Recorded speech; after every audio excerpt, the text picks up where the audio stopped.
एक बार महात्मा बुद्ध एक गांव में अपने शिष्यों सहित घने पेड्डाबीएच की छांव के नीचे बैठ थे।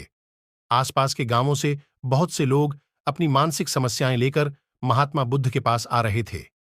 महात्मा बुद्ध उन सबकी मानसिक परेशानियों का समाधान देते। सब लोग कहुशी कहुशी अपनी समस्याओं का समाधान पाकर वहां से लौट रहे थे।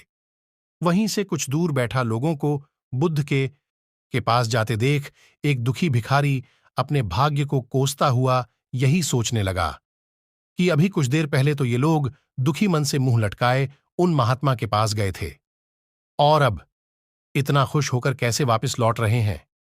आखिर माजरा क्या है, जरा मैं भी जाकर देखूं कि वो महात्मा ऐसा कौन सा खजाना बांट रहा है इन लोगों को। वे इतने प्रसन्न हुए कि उनके चेहरे लाल हो गए। जब वो दुख भिखारी कुछ नजदीक गया तो उसने देखा कि ये महात्मा तो लोगों को प्रवचन देकर लोगों के दुख का निवारण कर रहे हैं। यह देखकर भिखारी के मन में भी तीव्र इच्छा हुई कि क्यों न मैं भी इन महात्मा को अपना दुख बताऊं, मुझे भी अपने दुख का समाधान अवश्य मिलेगा।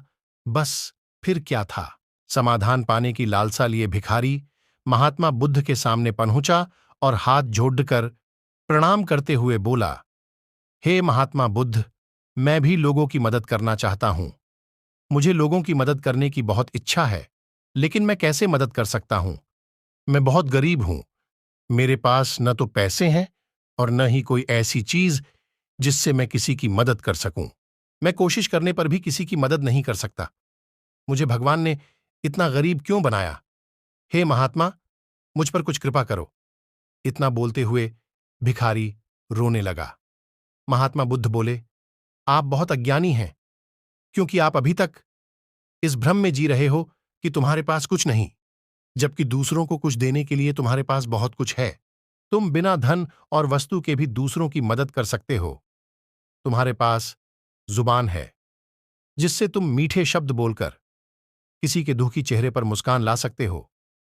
इन्हीं शब्दों की ताकत से तुम किसी के भी टूटते हौसलों को फिर से मजबूत कर सकते हो। इन शब्दों की शक्ति से आप किसी के भी मन में सकारात्मक विचारधारा के बीज बो सकते हैं और उसे गलत रास्ते पर जाने से रोक सकते हैं। तुम्हारे दो हाथों से किसी भी कमजोर या लाचार व्यक्ति की सहायता कर सकते हो। आपके दो आंखें किसी अंधे को रास्ता दिखा सकते हैं। तुम किसी के लिए दुआ कर सकते हो। यह हो सकता है कि उनके बुरे काम फिर से हो जाएं। आप किसी के अच्छे स्वास्थ्य की कामना कर सकते हैं, लेकिन अज्ञानतावश तुम अब तक इस बात को समझ नहीं पाए और इस भ्रम में अब तक जीते रहे कि तुम्हारे पास मदद करने के लिए कुछ नहीं। किसी की मदद करने के लिए धन और वस्तु का होना अनिवार्य नहीं है।